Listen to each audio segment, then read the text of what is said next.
Hey everybody, welcome back to the podcast. We're on episode 9 now, which is we're getting up there in the double digits soon. Our little boy's gonna be 10 next week. Welcome back to the Who is Joe podcast. Welcome back to the different every episode podcast. Yes.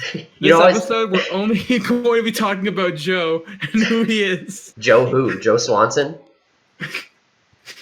I can't. Hey, boo. I was gonna say, sorry, you go. I don't even need to finish it. Whoever first listens to this, just type in Joe Mama in the comments. That shit? Oh god. Yeah. Oh, I don't want to do this anymore. I quit the podcast. Goodbye, everyone. Let's just run the outro.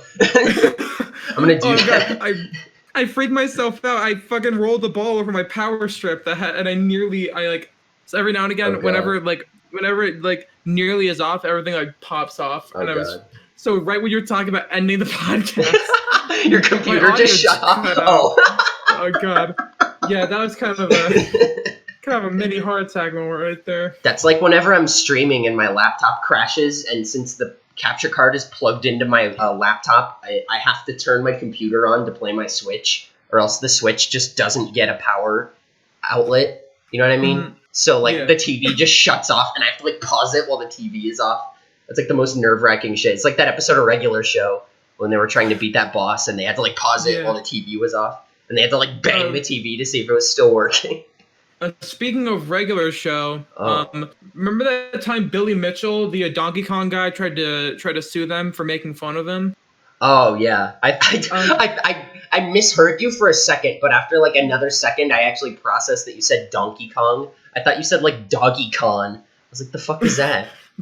He is a con, though. He is a con. But funny thing. Guess what? Billy Mitchell, almost all of his high scores have been proven to be fake. Wow. And Twin Galaxies, the website that put them up, have now taken them off. And Guinness has also revoked his world record. And he is now attempting to sue them. And I guarantee you the judge is going to be laughing this fucking issue out of court. Because it's over a video game? No, the thing is, though, it's mostly because his faking of his records are the most well-documented faking of arcade game records. Everyone pretty much knows. Yes, because there's this guy, Apollo Legend. I saw his videos. Where he roasted the guy. Yeah. Yeah, it was you really honestly pathetic. Fuck Billy Mitchell. All right, he's a fucking coward who tries to silence people who make fun of him. Doesn't everyone do that? When he finally gets fucking caught pulling this bullshit, he tries to fucking sue. Yeah. It's I watched a video about that episode of Regular Show, but all the guy did was give a synopsis of the episode. And it was longer than the original episode. I was like, dude, just give us some insight. You don't have to describe the episode. If people are watching, I'm not going to name names. What the fuck? Windows wants to restart. Remind me later. All right, very cool. Thank you, Windows. Epic. I think it's still the pop-up is just in the way. Pick a time. Okay, now it's gone. Fucking, it took 10 seconds. But I'm not going to name the guy, but it was just the people watching the video on the episode likely have already seen the episode. That's why they're watching a video on it. You don't have to describe the episode point for point, scene for scene. Yes, I've seen every episode of the show. You don't have to fucking describe it to me. Eric Andre. You don't gotta make it longer than the actual episode to tell me what happened. Well, it's a YouTube video, so it has to be 10 minutes. I think it was 15 minutes or so. It was longer than the actual episode. Which I can see why if you're giving insight based on the events and stuff like that. But it just feels like it was dragged out for the purpose of just making it long enough. Just making it more appealing. It's a 15-minute video. That must be pretty insightful. And then it's 11 minutes just the episode, and then 4 minutes actual historical context. Yeah, context and insight based on it. Funny thing about that is I've seen every episode of Regular Show, but I still haven't watched the movie. I've only seen very small bits and pieces of Regular Show. It's on Hulu, right? Yeah, so it's really good. Every episode, no commercials, by the way. No commercials hell on yeah, regular okay. show. I know we've been shilling Hulu Yeah, for these past few yeah. episodes. Just in my server, because people are like, oh, Netflix. I'm like, I don't give a shit about Netflix. Like, fucking Hulu has everything I actually want to watch. There's like some bullshit, like I really want to watch Beavis and Butthead, but it's like you need to upgrade your subscription or whatever. I'm like, that's stupid. It's like, what are we paying for? Just have it all or have none of it. Yeah. I don't understand like tiered. Oh well, I do understand. I know it's for money, but it's just dumb.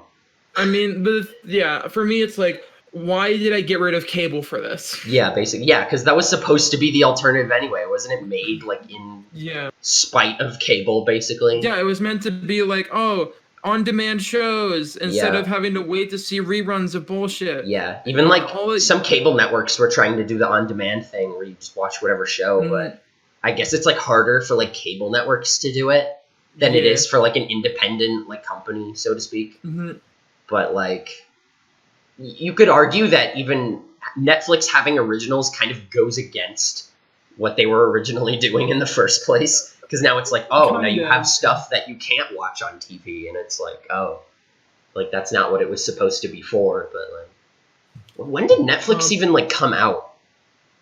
Like when did it? When did it start? Netflix was a DVD rental service before it was streaming. Oh my god, I think you're right. Yeah, I feel like I remember. You paid, like Gamefly or some shit. Yeah, basically you paid monthly and you could rent a.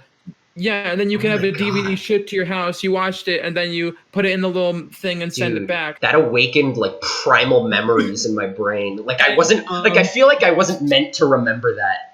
Like I feel like my brain was just like washed by the government, and I was never supposed to realize that Netflix was once like a DVD rental service. Yeah, and what happened was basically it was meant to compete with Blockbuster, and it was a lot more convenient just because you could have it shipped to your house. Yeah, and not have to go out and get them. I think Aaron probably told the story, but Blockbuster decided to do that too, and they went all in, like 100% on that form of DVD rental, and then almost very conveniently Netflix was like, oh, by the way, we have a streaming service now. Oh boy!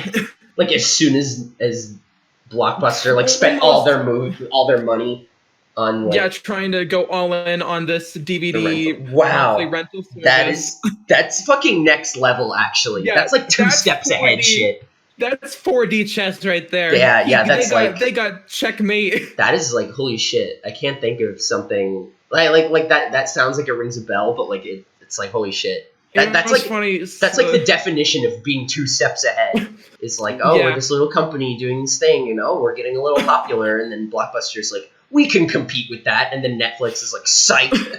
Psych. And also, you know what's funny? This is kind of happening in the computer world right now. Basically, so there's two CPU companies who make the main processing chips on computers, Intel and AMD. And basically, Intel has pretty much had the monopoly on PC building and gaming PCs for years. Like, pretty much I've at seen one them point. A lot.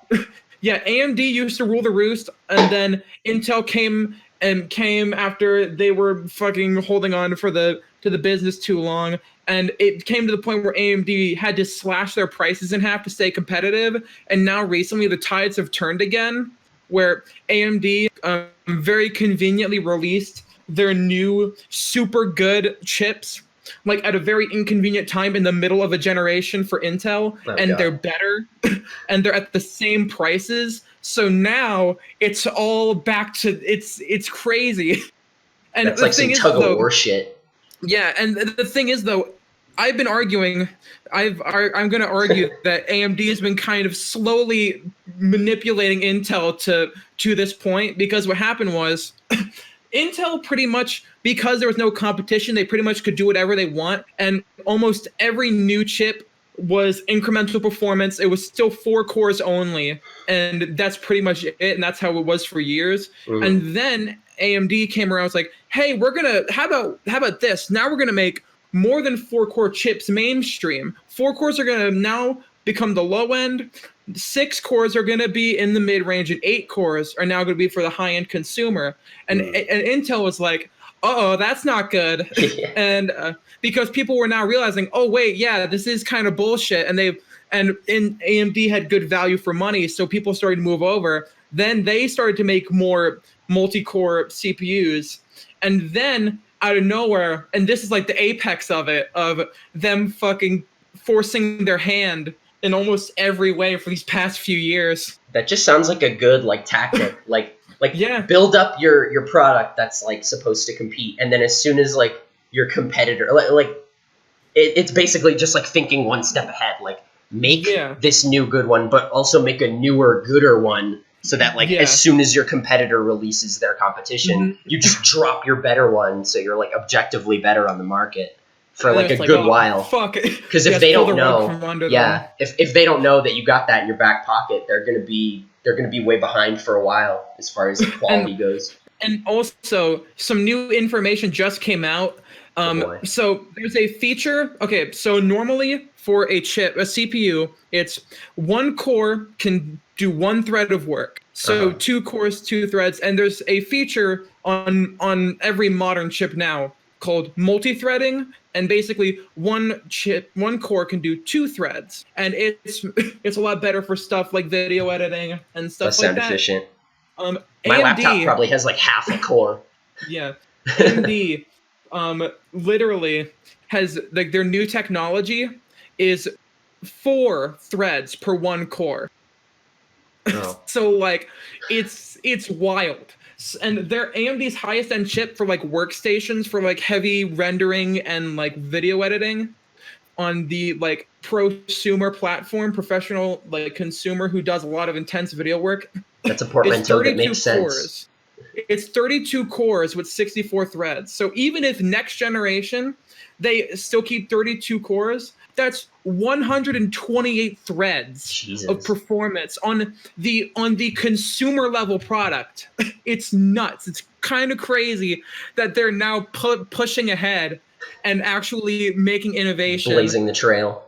Yeah, and Intel is being left with its pants down. Jesus. And they're like, oh shit, up on what stage do we do? with the spotlight on them. Yeah, pretty on much. Prom night. They've been ruling the roost for years, and now finally they're getting their ass kicked, and they don't know what the fuck to do. They're like, we got our pants tied around our ankles. I gotta say, I know absolute jack shit about computers, so you explaining this to me is kind of like a learning experience. Honestly, if you ever do want to like learn how to build a computer, just give me your budget. I'll give me a budget. I could price out some parts and then order them, and I could help you put it together. Maybe someday. Maybe when I come across some money. Maybe someday. Somewhat related to today, on the day, September 27th it's been exactly 1 year since I got my elbow broken. Well, since I broke my elbow. So that's fun. And then 1 year anniversary of Maddie getting hit by a car. Basically. And then a week from now is the anniversary of my surgery, October 4th. So that'll be fun. So I don't think we're going to be able to record next Friday because Zach starts work next week, like officially. Done with training. I went through training. So and we're now probably I have going to be my actual schedule. Yeah, we're probably going to be recording on Wednesdays. Right? Wednesday afternoon? I have 75 days with this schedule, and after that, I'm allowed to change it permanently. And that's so not too bad. When I'm, it's pretty good. That's like 2.5 months, roughly. Yeah, after the 75 days, I'm going to try and get 3 8-hour shifts of Monday, Tuesday, Wednesday. That'd be pretty And then dope. we'll be able to record on Friday again. That'd be pretty dope. Yeah, we're probably going to be doing... wow, that's going to be a long time from now. Like, 75 weeks, you said? 75 days. 75 days. Oh, what the fuck? That's like 2 years. That's going to be like a couple months from now. It's probably going to be like next year almost. You're probably right. We could probably record a couple episodes like in person for a while. Oh, it's true. That would be cool. That's exciting. We'd need separate mics though. I think that would be a lot better because since we're over call, it's like a lot easier. But if we're like sharing a microphone, then it's like less balance. Yeah. Honestly, the thing I'm most excited for is just finishing Mario 64 DS. Oh yeah, that'll be fun. I think we can do that. We're not going for 100%, are we? No, we're just gonna beat the game. Let's just get as many as we can. Yeah, and then we're gonna start the next game, a game that I already have, and we're both very excited to start because it's going to be fucking hilarious. Is it the Sonic game? No, it's not that. It's You can say. I honestly don't know what you're talking about. Oh, okay. Minecraft story mode. Oh yeah, I forgot. I forgot that. I forgot if we like actually settled on like a next game or not. I think we both kind of. I really want to do Minecraft story mode just because. Are we just gonna like talk over it because like it's cutscenes and stuff, but like they have captions, right? So like if people really do care, it's gonna be us mostly making fun of it because obviously. I think it's Telltale's lowest point in their development history, Probably. second to going bankrupt, second to Minecraft Story Mode Part 2. Yeah, and I bought it. I also, my dumbass, I bought the PS4 versions of both Minecraft Story Mode and Minecraft Story Mode Season 2. I did not realize that there was Wii U version of Season 1 of the complete adventure. So I could have bought the main game. No, I had to buy. It's not Season 2 is not physical released. I was gonna say because like you did want all the physical Wii U games, right? Okay. That's still gonna the goal. get it. So I'm gonna have to. I have to. I'm gonna have to buy another copy of Minecraft Story Mode. So what are we gonna let's play it on the PS4? Yeah, because that's the one I got. That's the one I have right now. Oh, boy. I mean, might as well. I mean, if you can order it before I get back, we could totally just play on Wii U. I mean, I'm not gonna fucking. We're not, especially because I'm guessing Season 2 has the stuff where you can transfer over your decisions from the first game. Oh, I see. Yeah, that would make sense. I'd want to keep things consistent in the Candy and Simiverse. That's pretty freaky. I hadn't thought of that. I haven't heard of a game where you had to like change the discs or like transfer your data over in like a long time. I know the Mass Effect trilogy does that, where like all your decisions and stuff from the first game goes into the second, and both of those go into the third game, and I think that's really interesting.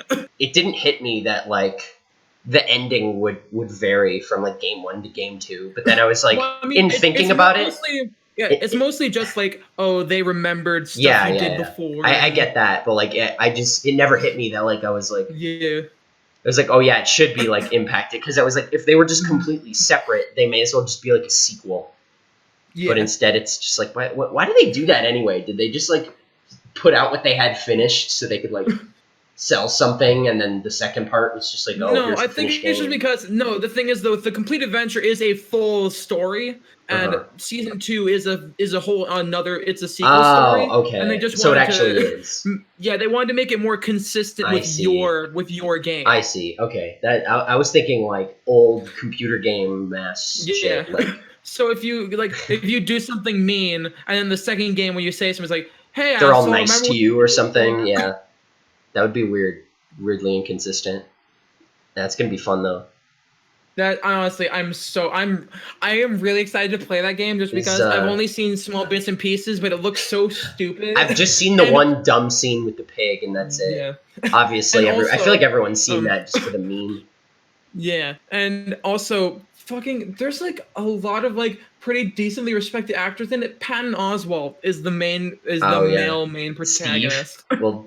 It's not even Steve. It's like a different name. Does he have like a canon name, or is he like a self-insert? His name is Jesse. I see. Jesse. It's a gender-neutral name, and because you can pick a guy or girl. That's true. For the main character? Yeah. So is he like non-binary or something? No, do you get to like choose your pronouns? No, there's a male option and a female option. I see. So so it's just so that like they didn't have to reuse the lines or to like re-record the lines or whatever, but they get a different name. Yeah. That makes sense. Does the design change if you pick like male versus female? I see. Yeah, they're different designs, but they have the same personality and the same relationships with all the characters. Do they have the same voice? No. I was gonna say, who voices Girl Steve? Girl, they actually do have a female. There's two body types in Minecraft. There's like the original and like a taller and skinnier one, and there is a female default skin now, and her name is Alex. Yeah, I know of her. Isn't she in the game? Yeah, she's I believe she's now the new default skin. Oh boy. That's if you pick the original Steve body type, you'll get Steve if you don't like change the skin. Yeah. But your brand new vanilla Minecraft account that you just bought, it's going to have the Alex skin. That's interesting. Like pre-installed, or that's just the default? It's just the default now. Interesting. I hadn't thought of that. But like I hadn't kept up with that. I don't know why I said anything about that, but like I didn't. It never occurred to me that they would have ever changed it or something. I know Steve used to have a beard. And then they got rid of that, and they made him more of like a neutral character. I'm very disappointed that they got rid of the beard, because the beard was fun. They got rid of the oof too. They got rid of the oof. Yeah, and like the bone crunching sound when you land. You did that perfectly, by the way. You Dude, actually did that. I've been told I do like random good impressions, like just out of nowhere. Someone will be like, "That was too good." Like this one girl in class called me the human kazoo because I was like humming a song, and I was like, you know what I mean? And she was like, "Oh, she couldn't quite like get the tune," and I did it, and she's like, "Oh yeah, like a kazoo." She was like, "You're like a human kazoo," and I was like, "Oh, that's interesting." It's like I have a kazoo. I mean, I don't know. Voices are just fascinating to me. I would love to like be a voice actor someday because I just love voices and like analyzing voices and like just like analyzing like specifically speech patterns. Like I used to whenever I heard just like random people in public, this is probably gonna sound bad. Whenever I heard like random people in public like say something with like an accent, I would always like repeat it to myself because I was like, oh, I want to see if I can like make that sound. You know what I mean? And my mom was like, don't do that. Like people will think you're like making fun of them or mocking them. So I'm like, now I just kind of like think about it. You know what I mean? But then I'll be like, it's just so interesting. Like everything about accents and like voices is just really interesting to me, and I want to get into it, and I want to learn more about it, and I want to voice someone. If I had like a not USB mic, I totally would like want to like I don't even know where I would even start. Honestly, I've been told like by different people a bunch of different things, but I'm just like I really want to get into it someday. Yeah, it's really cool. My roommate says we have these jokes where like I'll just quote something and he'll start laughing because my impression is like really good. Like you know that I'm not gonna do it now, but you know that like TF2 Demo Man sound where he's like screaming. Yes. I did that once, and my roommate was like, "You did that like perfectly." I have also done like Carl's voice. I've been working on like Carl's voice because I love his voice so much, like from Jimmy Neutron. Jimmy Neutron. Hi, Jimmy. He has like certain inflections that I try to like analyze. Yeah. Like the like when he says like your mom, he puts like the extension on like the last word. Yeah. It's just really interesting like learning these things and like putting them to use. I agree. I want to do it. I want to make my own voice. Well, I mean everyone has their own voice, but you know what I mean. Yeah. Now, speaking of Carl Weezer and Nicktoons, I have to add the Nicktoons quadrology to the games to Let's Play dog. Oh, dude, wait, is the Futurama game on there?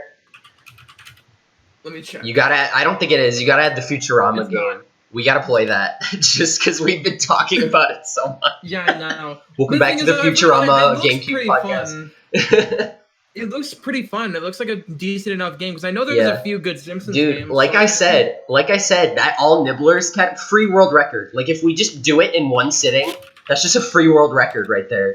Yeah, but like we don't even have to do splits or anything. We just have to record it. But the thing is though, like also, that someone's gonna see it and they're immediately gonna be like, "Oh, I can beat this." Oh, obviously, but that's how all communities start. Yeah, and we can say category. We can say we had the world record. For Futurama for GameCube 100%. For all Nibblers, rather. I don't know if 100% is even... Or if all Nibblers is 100%, basically. It's probably just, like, story with, like, those things as, like, collectibles. Yeah. Like bare minimum. Or maybe it's, like, Mario 64 and, like, the Nibblers are, like, the stars or something. I've literally never seen gameplay of it before, ever. Yeah, let's keep it that way. Let's just go in just completely blind. If we... After we beat the game, let's just do... like another run through the game where we just do it in one sitting and get all the Nibblers. Or like we'll have to learn where they are like in our first playthrough so that when we do the second one we actually like can remember where they are. It's just so we're not like, oh, we never got this one, like where is it, Let's see. Speaking of Futurama, do you remember that episode with like the wind-up gun? No, I haven't watched much of Futurama. They had to wind it up to charge it, and it did like the Ring Around the Rosie theme, what is it? The Pop Goes the Weasel. You know what I mean? Yeah.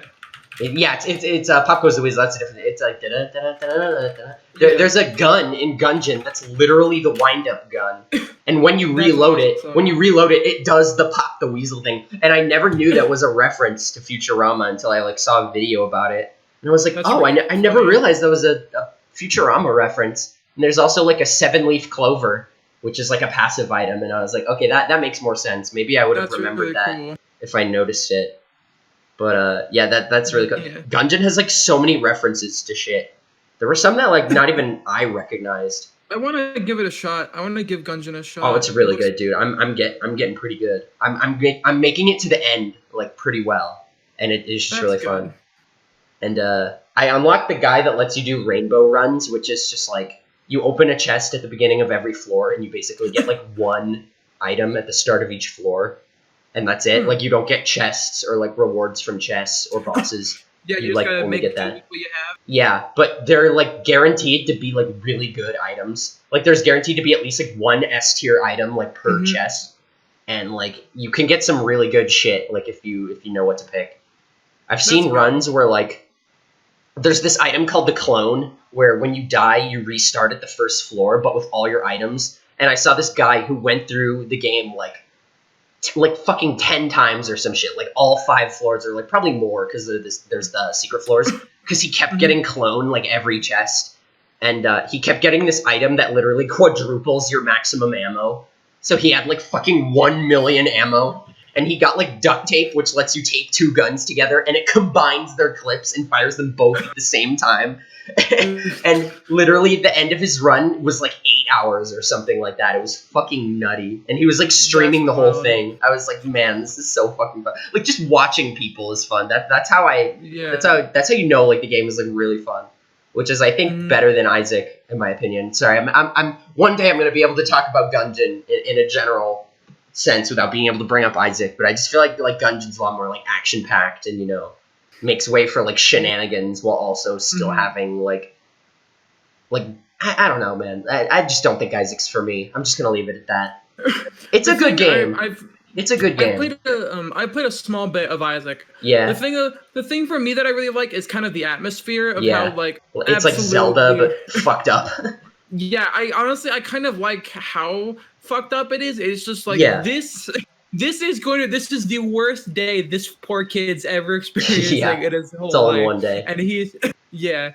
I just think Gungeon has a lot of good like progression. Like you're constantly like getting better, getting farther. You're like getting better with the items that you have, and you're always like unlocking more items and more guns and stuff like that. And you're in the runs you're like there aren't too many bosses, but there are enough where it's like there's enough variety where you don't really ever really know what you're gonna get each floor. Yeah. Like it's the same. Each floor has the same specific bosses, and the secret floors are always the same boss no matter what. So it's really good. It's really easy to get like practice in on like a certain boss if you keep doing certain runs. And like I've even noticed myself like getting further than I used to. Like I used to not make it that far, but now I'm just getting a lot better. So it's really fun. I'll let you play Gungeon on my profile if you want, or if you want to like just start fresh. You can just. I think it comes with like an alternate file built in. Like you can have an alternate save file, but I would absolutely recommend getting it for yourself. It's so good. Like handheld mode, dock mode, just wherever the fuck you are. It's so fun. Yeah. It's pretty intuitive too. Like I honestly think it's better on controller. I got the Gungeon mod for Enter the Gungeon on Steam, and I used it to give myself. It's basically a console command thing, and it lets you just give yourself whatever items you want. So it's really good for like fucking around or doing like meme runs or something like that, or like challenge runs where you're like only allowed certain items. I've seen a lot of those, and they make for a lot of shenanigans when the player's like really good at the game and getting to like every floor, getting as many items as possible. Yeah. There was one where he got every single like regular standard bullet upgrade, and just the amount of bullet upgrades there are made it so hectic. He was like shooting bees and like rainbow shots, and they were like bouncing off walls and splitting into more shots, and like it's so crazy. It's really good though. You want to do the obligatory Pokemon talk, because there is a little bit. Sure, yeah. We got to taste. Oh wait, if we don't record next Friday, we're not going to get it until the episode 11. Oh, it's true. Yeah. So let's just talk about it now. Okay, yeah. So so basically, they're doing this reveal thing. Yeah, there is. Next Friday morning. Same day I got my surgery. The broken arm extravaganza. October 4th, there's going to be a live stream, and the and the live stream is going to be 24 hours long, and there's going to be there's going to be a new reveal in it. I didn't even see that it was 24 hours long. Yeah, they're really going to be fucking teasing people with this. People are going to sit there and wait, and then 13 hours in, then the real shit's going to happen. I'm waiting for the 36-hour Game Explain analysis. After that, there is on the Japanese Pokemon Sword and Shield Club website, randomly out of nowhere, there's this Krabby all over the website. So most likely is going to be there's probably going to be a Galarian Krabby. Which I'm excited for, because I think Galarian Krabby has a lot of cool ideas. I think there could be some fun ideas what you can make. If they did like the Mega Blastoise route and just gave it like a cannon or some shit. Or like have it be kind of like Mega Sableye and have the claw be a shield. That'd be pretty cool. That I could see that being the shield exclusive.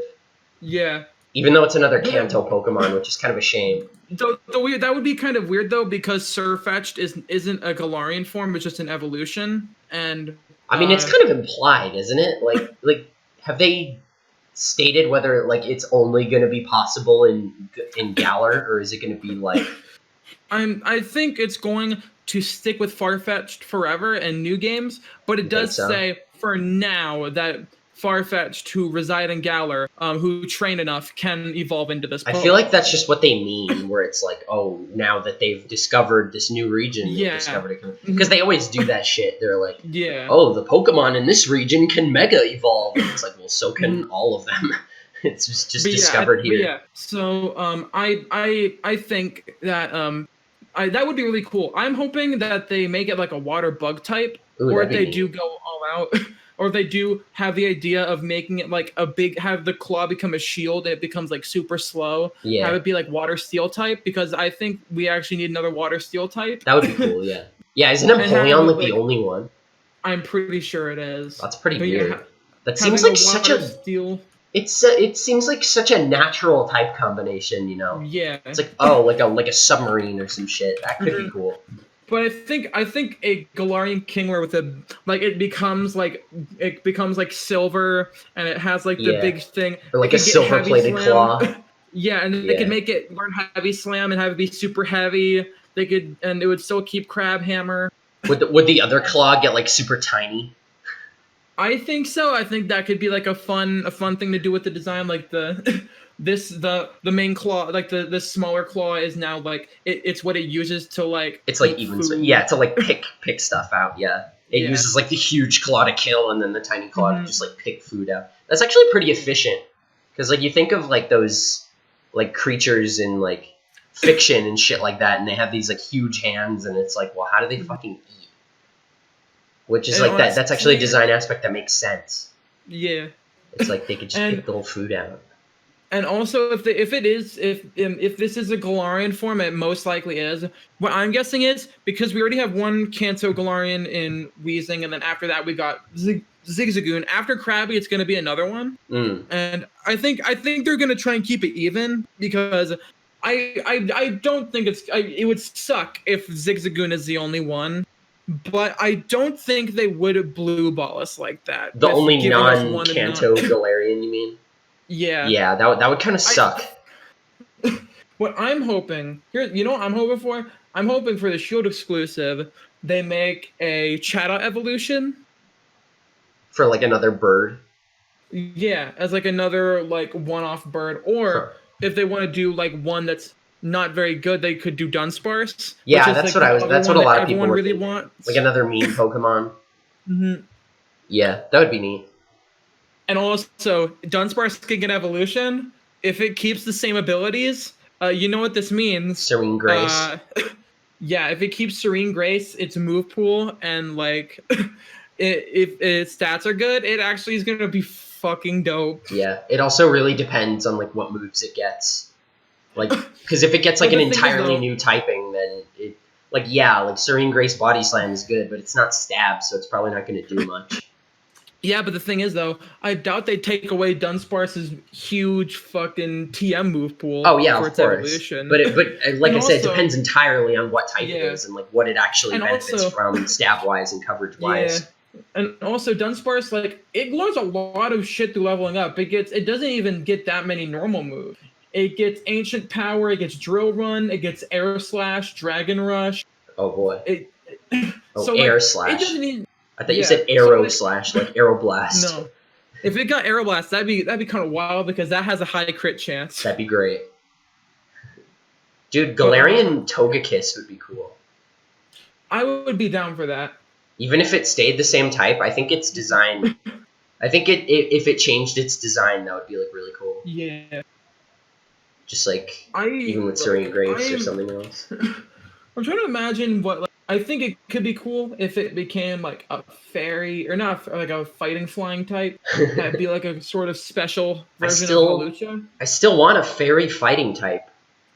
I hope they have that. Impidimp is really, what is Impidimp again? Very dark. Yeah, I was hoping for that. It wasn't quite what I was hoping, like aesthetic wise, but like I'm sure it'll be good. But I also really want like a fairy fighting and a fairy fire type.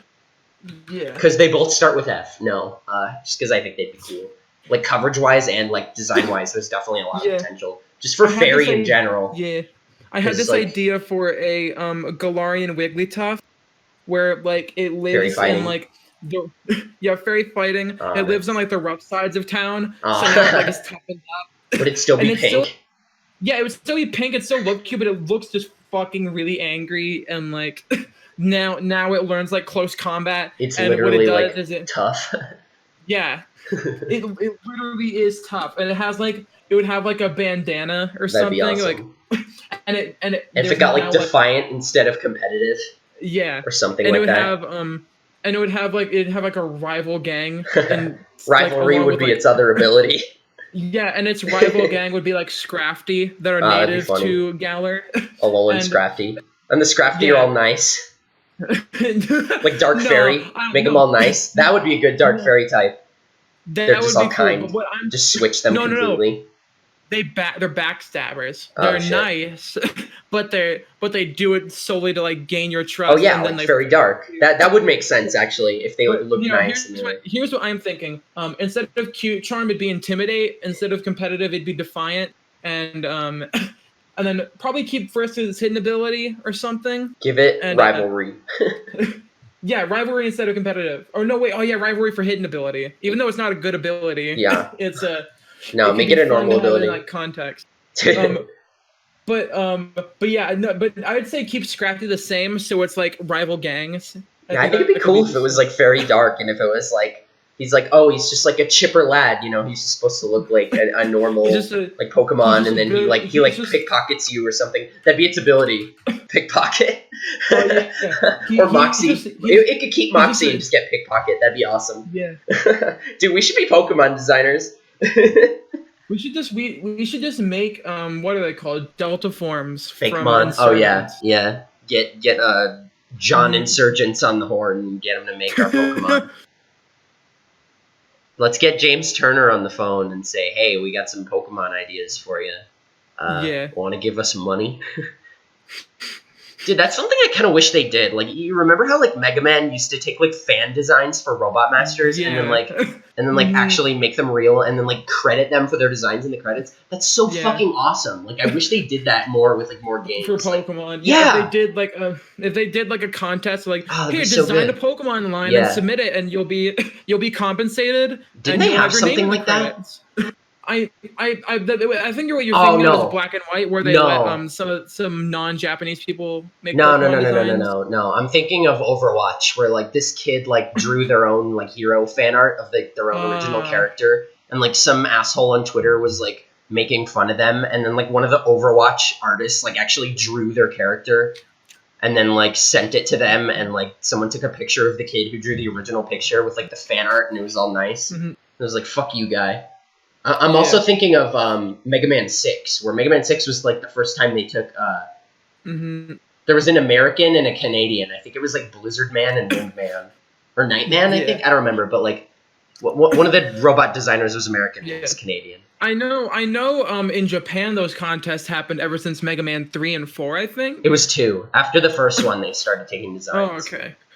You know what's funny? Everyone says like 2 is like the best in terms of like Robot Masters. So that's really weird knowing that some Yeah, kids some in Japan Japanese thought kids. of Woodman, thought of like Woodman and Yeah, Quickman. yeah. People are like, yeah, like you don't really see that because they're like, oh, Mega Man's running out of Robot Masters. It's Yeah, like, well, these are designed by kids. Like they're just yeah. submitting their own designs.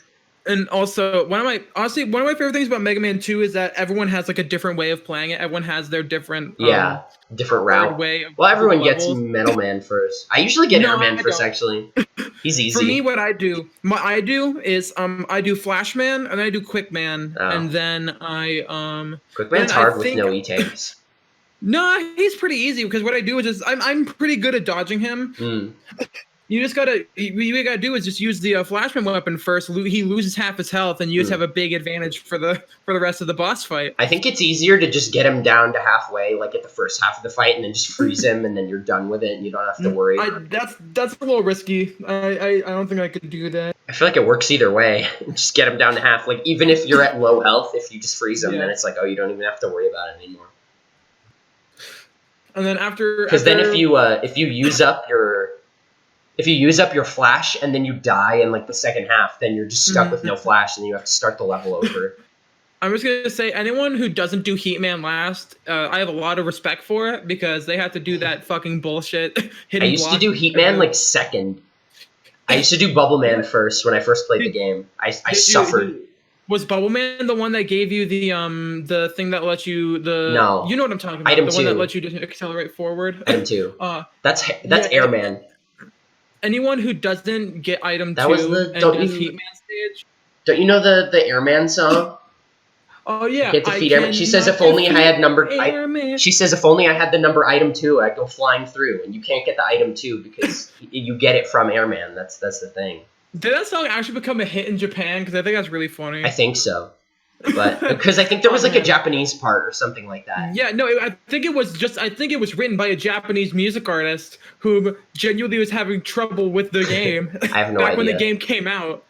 Dude, let me look it up. I really want to make like a music-based like rhythm platformer where like your actions are like to the music, and like maybe like the platforms have like different notes on them to like let you know like what button to press. Yep, this is a Japanese song from Japan. It wasn't back in the original. It's not when the game came out. It came out in 2007. Yeah, it was on YouTube. It was early YouTube. It was Japanese. It's called Airman ga Tausenai. Yeah, that makes sense. I thought it was made like back when the game was new, and it was not in like the 80s. It's like a YouTube video. It was big on YouTube. I wouldn't be surprised if there was like Flipnote Hatinas of it or something like that. There probably was. I probably could have remembered. I probably watched one like back in the day. Flipnote compilation. I miss Flipnote. Dude, yeah, my roommate and I were talking about that the other day. Like we didn't really like. He was talking about like all these kids are like, oh, I grew up on RuneScape, and we're just like, oh, we just had DSs and an internet connection, so we were just on Flipnote. I remember playing Mario Kart DS online and looking at the Flipnote Hatena on my white DSi. Good time. I had a blue DSi. I was begging for it for like months.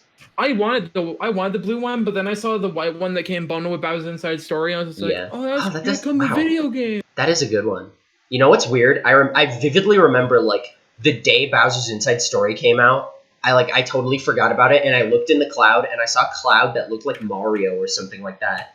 And I was like, oh, we gotta go to the game store. And then I like looked, and I was like, oh yeah, Bowser's Inside Story, because I had seen like the commercials and stuff. So I was like, oh, I gotta get this one. It's still my favorite, by the way. We should play one of them. Yeah, because I'm pretty good at the game. We do have Superstar Saga on the dock. Oh yeah, we were gonna do that too, dude. I kind of wish like Partners in Time had that same aspect. Yeah, like how with DS Download Play instead of just using the Game Boy player. Like either one person controls the bros and one controls the babies, or one controls both Marios and one controls both Luigis. That's what I was thinking. One person controls both Marios, one controls That'd both be a lot Luigis. easier though, because then at least for the individual attacks, but like yeah, for the bros attacks, it'd definitely be a lot harder because one person would be responsible for like half the inputs, which is like two different inputs instead of just one out of two. It's not just press A, press B, press A, press B. It's like A, X, Y, X, A, X, Y, X. I used to be so good at those bros moves. I just found a really funny meme on Twitter. Oh no. Someone made this mashup of Untitled Goose Game with Ace Attorney. And it's just Phoenix Wright cross-examining the goose. That's so funny. I haven't played Goose Game and I haven't seen much of it, but I think I'm gonna hold off on it for a while. But it does look funny. I want to play it. It does look fun. I want to give it a try because How much is it? I love dumb shit. It's $15 now, but I think its retail price is $20 or $25. Like physical or like? Is it on sale right now for $15? Yeah. Oh, maybe I should get it then. Did you get Hollow Knight on sale or did you get it like? Marie bought it for me. Right. On Switch? Mm-hmm. Oh, interesting. Well, what she did was she got me a $20 eShop card. Oh, that was nice. Is it not on sale on American eShop? No, it was only on sale in the European or the British eShop. That's fucking stupid. Yeah, that's weird. And I was like, oh, that's weird. And then she just messaged me with the code, and I was just like, here you go. Enjoy your video game. It is 25% off. Yeah, it's 15 now, and the normal price is 20. I looked up Goose, and the second result is Goosebumps the game, which is 75% off. Hey, for $20, you could get both. It's only $5. Oh fuck, Zach, you should use the rest of your $5 from the card to get I'm buying Goosebumps the game on Switch.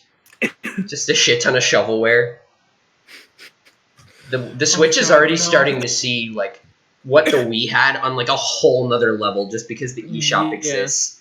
Like just like anybody could put anything on the eShop now and just like. Well, the thing is though, you're acting like the WiiWare shop wasn't equally as bad. I wouldn't know. I never use it as much. There was sexy poker and a massage rhythm game. That's still funny. Okay, yeah, but now Senran Kagura is like officially on Switch. Yeah, and the titty ninja it's game. Uncensored. It's uncensored too. Meanwhile, on PS4, it's censored. Yeah, thanks, Sony. I can't believe we live in the timeline where Nintendo or Sony is being more like conservative than Nintendo. Society. Yeah, really. This is a weird timeline, dude. This is the most bizarre timeline. JoJo's Bizarre Timeline. That's probably a JoJo reference, and I don't even know it. Console that's region free. I think. The Switch? I'm pretty sure the Switch is the only console that's region free as well. It is now, yeah. Or yeah, it's always been, but I mean, like, yeah, like nowadays, I feel like it is. So yeah, fuck yeah, Nintendo, killing it. Yeah. We're proud. We stand a legend. I can't believe it was ever a thing to begin with. Like, I don't even know why. Well, the difference is because the reason why is mostly because of European games. European ran at PAL, and those games ran slower than the NTSC that was in America and Japan. So because was it of the like different electrical standards. Was it like a slight change in like the frame rate or something of the game? In NTSC it was 60 hertz, in PAL it was 50 hertz, and also the resolution was slightly different. Does that have to do with like their electricity, like the outlets or whatever? Or? Yeah, the outlets and the actual electric outputs. So they had all the TVs ran at 50 hertz pretty much, and every video output device ran at 50 hertz. So, but then why? How come some Japanese games don't work on like American consoles then if they run on the same thing? That's just because that's a different thing. Yeah, they would work because they function similarly. Like the only reason you can't put in a Super Famicom game into a Super Nintendo is because of tabs on the bottom. Right. All you gotta do is you were talking about that, right? Yeah. Like all you have to do is pry out the tabs and it'll just work. Yeah, and it's not that hard. You just get some pliers and just wiggle it back and forth, and then you're gone. They're gone, and wha-bam. Why did they do that though? Why did they put those there? I don't know. Fucking America was weird. They just didn't want people playing Japanese games. It's so dumb. I guess like it wasn't as much of a thing back in like the 90s where like nowadays you could just order anything and like have it shipped to your house in like a week. But like back then it wasn't like that easy to just get games from Japan. And so like they probably just didn't care. They didn't foresee it being a problem. And also back then, like even it's like a game still costs the same. Like Mega Man 7 was not as expensive back then as it is now. Yeah, so it's now like it's just like it just makes more sense. Just like, oh hey, if you want to get a physical copy, just buy the Japanese version. Pull the fucking tabs off your Super Nintendo, and congrats. You don't need to read the dialogue. It's Mega Man. Yeah, really. Oh no, it was Dr. Wily. Oh, I never would have guessed. Oh fuck. There's a typo in Mega Man 7, I think. Yeah, Dr. Willy. Is that it? Yeah, Dr. Willy. Dr. Willy. There's one in Mega Man 5, I think. In Mega Man 3, it's Wile, W-I-L-E-Y. There's one in 5, I'm pretty sure, too. Because there's like a cutscene at the end of the game where like Mega Man saves them. I'm just gonna Google it real quick. Yeah, I don't blame you. You can right now. We should play the classic Mega Man games. Those are really fun. I'd be good with that. Even you're the one with all the experience on it. I've only beaten 2. Dude, I haven't played it in so pretty long. far in 9. So 5 is fun. Maybe I that's what I got in when we went to the import shop. I got Rockman 5 on the Famicom. Let me play it. That was that. Well, we don't have the. Wait, what were you what's gonna that? say? You don't have a Famicom or? I do have a Famicom. It's just I don't have the equipment to record it right now. Oh yeah, he says. Wait, this might be. No, this is 5. He says my scheme for world domination has failed. Failed. Failed. So funny. Oh wait, no, it's Mega Man 6. My bad, it's Mega Man 6. Because there was the fake doctor who was like in disguise, and then it's Dr. Wily, big surprise. It was, I think his name was Mr. X. Yeah, that was it. He was putting on the robot tournament. That's why they had robots from all over the world. That's probably why they accepted the American and the Canadian entry, because they wanted more fan designs from all around the world. Yeah. You know what? We brought it back. We answered our own question. It's like Mega Man with his arms crossed. No, it was a dog. It would be Rush. I know. It'd be, or it'd be Rush. No, it'd be or Treble. Rush is not racist. Yeah, no, Treble is racist. He's just a dog, man. I still don't get what like Treble and Bass's like thing is. Like, didn't Wily create them to like kill Mega Man? Create them, to be better than Mega Man. Yeah, be more epic than Mega Man. They can win a victory royale in Fortnite. I know that. I know there are games where you can play as them. Like I think 9 or 10. 9 and 10 you can get the DLC in the original release. I think it's built in now. Yeah, and like the legacy. No, Mega Man 9 was Proto Man. Mega Man 10 you could play as Bass, and there was also Mega Man and Bass, the worst classic Mega Man game. I feel like I've heard a couple people say that, but I've never played it. Isn't it just hard? It's not hard. It's unfair and poorly designed. Ooh. I want to try the ZX games when that collection comes out. And also, you know what's even better about Mega Man and Bass? Oh. The only version of it we got was the Game Boy Advance version, the one with the smaller screen that made the bullshit already. Oh, where it's like impossible to see what's in front of you. Yeah. You want to let's play the GBA version of Mega Man and Bass on the Wii U? Dude, I'm gonna die. Do you want to? I'm actually gonna strangle something. I unironically want that Mega Man Legacy collection for Switch because I own none of them, and I want all of them. Yeah, I only own the Mega Man Legacy Collection 1 and 2 on PC. Yeah. And same actually. I think. And it's different. It's different because I have my 8-bit Do controller now. Oh and yeah. now it's already synced up to my Switch, so I could just chill on my couch and play with a good D-pad and not play with my Rock Candy Xbox 360 controller. Yeah, that's what I did when I first streamed the games, actually. I used that Rock Candy controller. I should get an 8-bit Do. Can you get me one of those for Christmas? I gladly will, because trust me, 8-bit Do controllers are like god tier. Okay. They are amazing. Now, after this podcast, wipe my memory so I forget what I asked you for Christmas, or that I told you to get me something for Christmas. I'm sorry, I don't. And then don't let me rewatch this episode of the podcast so I don't remember and have like a do you have relapse. To edit this? Yeah. Well, I'm not going to listen to the whole thing. I'm just going to edit like the parts that need to be edited. If I was editing someone else's podcast, I would listen to the whole thing. If I was editing like Super Mega Cast, I would listen to the whole thing. But Ryan, if you're looking to hire someone, if you're willing to teach them the ropes. When we went to the garage sale, I was legit gonna ask them like, if you need an editor for the podcast, I'll edit them and upload them like on Spotify on time. Because they were really bad about it for a while, but now they're putting it on Spotify first. So I'm just like, well, I can't even be facetious about that anymore.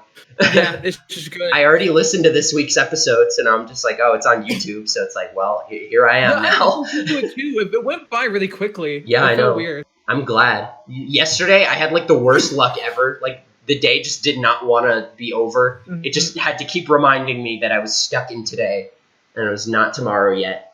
And I'm just man, I just had the worst luck. I'm not gonna go into it. It was some minor shit. It wasn't anything awful, but it was just like, man, this sucks. Honestly, you know what I'm probably gonna look for when I go to Portland? I'm probably gonna look for Wii U games, just because. Yeah, of like, course. I'm already looking for it. They're already my main collecting goal. I feel like the one I'm gonna have to order online and just to deal with the fact that I'm not gonna get a good deal on is Axiom Verge. Oh yeah. I'm just accepting the fact that I'm gonna have to fucking suck it up and pay like $70 to $90 for it. If you could get it physically, that would at least be better, because then you don't have to wait for it to ship and like risk it being in like awful condition. That's true. If someone at Portland does have it, I will be really fucking grateful. And I probably, depending on what price they're selling it for. And yeah, maybe you can talk them down. Maybe if you tell them you're trying to get every Wii U game, they'll maybe be like, all right, like $50-$60 or something. Yeah, I'm one of the insane people on the planet who wants that. Yeah. That one time we went to Level Up, I saw like this giant like Pichu plushie, and I gasped so much that the person selling it gave it to me for like $10 off. That's awesome. 5 or 10, sick. I don't remember, but I was like, and like as soon as I saw it in there, it's like, oh, you got that for like, I think it was like 30 something normally, and I got it for like 25 or 30 or something like that. It was really good. I still have them back home. I took a picture of my huge one and my like normal size one, and the huge one is the Nachier Pichu, I think. Yeah, it is really good. My favorite plush that I got is I have a Meowth I got from Build-A-Bear, and nice. like. I legit like I never really did anything as a kid like sleeping with a teddy bear, but now genuinely that fucking Meowth I just just because Build-A-Bear stuff is good quality and also it really is. He's a good lad. Meowth is cool. I named him Felix. You never really realize like how good they are for like ones that you just like make yourself. Yeah. My friend, one of my coworkers that I used to work with when I worked at a grocery store. Like the week before she moved to California, we went to like Build-A-Bear, and we made like an Eevee together because that's her favorite Pokemon. Cool. We made a little Build-A-Bear Eevee, and we both like kissed the heart, and then she took it with her. So it's like our little parting gift. Yeah, basically, it's to remember me by. I didn't like buy it for her or anything, but Build-A-Bear, if you're listening to this, because I know you are, if you this is gonna be a running joke. If you want to make a Build-A-Bear plush that you know I'm going to buy, one person will buy. Going to buy. Make a Pansear or Semi-Seer Build-A-Bear, please. I will gladly buy it and deck it out in all the fucking gear I can. I will make him the coolest boy in town. They're gonna have to sell it for the price of like 5 million of them just so they turn a profit, and then you're gonna have to buy it for like $5 million. I know, but it'll be worth it because I'll be the only one with the Build-A-Bear Semi-Seer. Did you see that Papercraft Alolan Raichu thing? Yeah, I did. It was so good. It's so good. I love it. It's really good. That guy who does those Papercraft puppets, they're like really good. And I didn't expect to ever see him do like. I didn't expect him to ever do like fan art, I guess you could say, because it's usually just like random characters. Or I think he does like commissions or something, which is pretty fucking cool. Like I cool. Just like Papercraft puppets commissions, and then like you pay him to like upload a little like GIF of it or video of it. They're really good. Does he send them to you? I don't know. I wouldn't know. I feel like if I'm commissioning him to make it, I feel like I should physically own it. Yeah, that's true. But it's kind of like art in a sense, where he's like making it to like post the video of it, and it's like, oh, it's like animated and it's good. Also, that was probably the best sentence I've ever said. It's animated and it's good. Candy 2019. Yes. Also, on Toy Wiz, they now have the Pokemon Sword and Shield starter plushies. Oh, nice. Yeah, they gotta market those before they reveal the evolutions, and some people change their mind. I mean, before the game came out, and I think also before they showed out the evolutions, I bought my Rowlet and Popplio plush. Yeah. Well, didn't you like change your mind about one of them when they came out? I thought I was planning on getting Witten, but I wasn't the biggest fan of how it looked. Oh yeah. So I didn't, and also I only had money for 2, so I only bought 2. Do not separate them. I don't. They're sitting next to each other on my couch. I'm not separating those. Did you get the Litten one eventually? I didn't. I won a Litten plushie. That's what I'm talking about. Pretty much.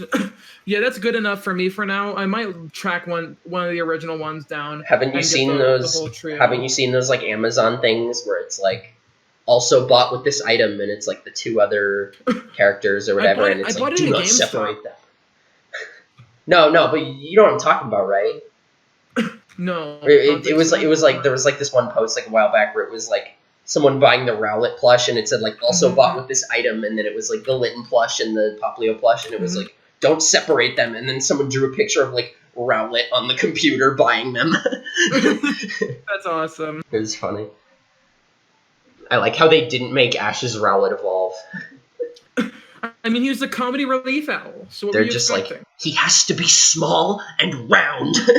He has to be funny. Decidueye can't be funny because he's dead. It would be funny if he thought he was like still small and he was still like perching on things and like trying to sit on his shoulder. To climb in the backpack. That was like a comic, I think, where it's like raising your Rowlet, and it was like the Rowlet on the arm, and then it was like the fucking, what's the middle stage again?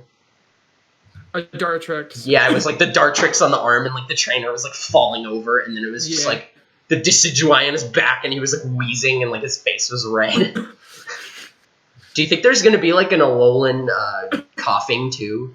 Because they haven't really shown it. I think so. I think it's going to, because I think it'd be weird if it had the coughing. I think we talked about this, but I'm still unsure. Yeah, with how they've been doing things. If like coughing was still regular coughing, and then wheezing evolved into this purification. Yeah. I could see it being like the counteractment to the coughings that are like polluting. I guess. But, maybe. Like, I still find it a bit weird that they didn't just like show the whole line like they did with like Zigzagoon. Well, I mean, they showed off Mudsdale before they showed off Mudbray. That's true, but that was before like we knew it was like a line, because that was a completely new Pokemon in itself. That was like, oh, okay, like this is a standalone Pokemon, and then they were like, psych, it's an evolution, like there's a pre-evolution, and we're like, oh, neat, you know. So I feel like it's kind of different when it comes to like the Alola forms, because it's like, oh, what are you gonna do? But I'm just really excited to see what comes next, because I'm just really excited for these games now, because I think everyone was excited then not excited. Yeah. We're not gonna get into this fucking discussion again. But now people are now back on like, I think these games are gonna be good. Honestly, the thing I like the most is that they aren't saying anything about the story. Yeah. They're just like, I do like that. I do like that. Yeah. They just don't give us the rivals, give us the professor. Just throw us into it. Yeah. Yeah, just give us the base information. And don't give us the bullshit actual evil team. Just give us Team Yell, because I like them. I want to see like what it becomes. Yeah. There was a leak actually that I remembered, but I'm not going to talk about it. And no, it's not surfing. Yeah, I'm not going to say it in case it's like a potential spoiler. But if what was in the leak is like true, then I feel like they're going to be breaking some new ground. Like it's going to be pretty interesting. I'm excited. I feel like most people are kind of like neutral at best. Like I'm still kind of neutral. That's why I'm like only getting Sword. Like I'm not just gonna go balls to the wall, get like the double pack with like all the shit. The only reason I'm not getting the double pack is just because I don't have money. Yeah, me too. Well, hey, I don't have a job. I'm a student, and you don't get paid for that. You give the school like $8,000, and they're like, "Thank you for your soul." Well, I mean, I pre-ordered before I got my job. It was before I wasn't even sure I was going to get a job. Dude, hook me up. My parents knew that. It's Pokemon is like my favorite thing, and it would suck if I had to wait and have myself spoiled on the game that I'm most excited for. At least they actually care. My parents just wouldn't give a shit.